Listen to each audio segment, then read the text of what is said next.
the assumption that no one questioned. For decades, one assumption shaped global power: that when the United States moves, everyone else adjusts.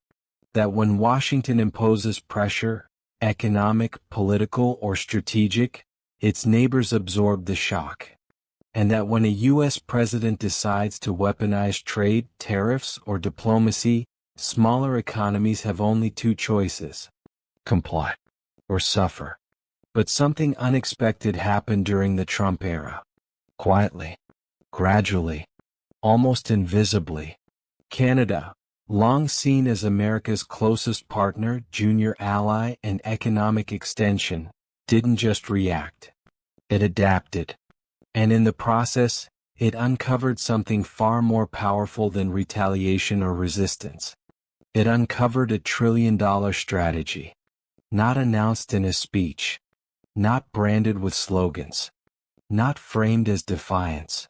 But built piece by piece, through infrastructure, capital flows, trade architecture, and strategic patience. Here's the mystery. How did a country so economically dependent on the United States find a way to neutralize America's most aggressive economic president, without confrontation?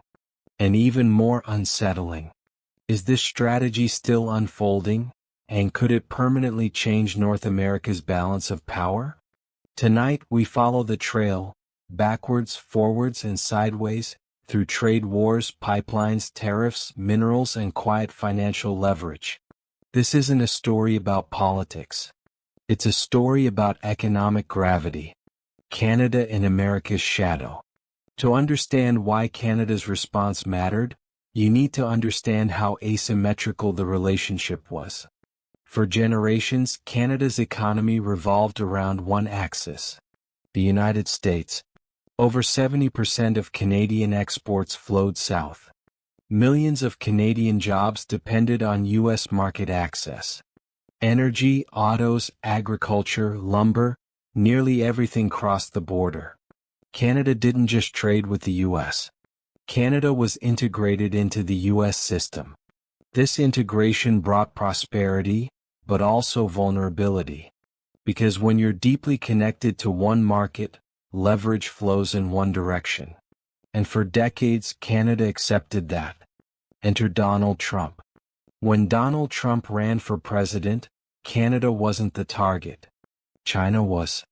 Mexico was. NATO was. But once Trump entered office, something became clear. No ally was immune. Trump didn't see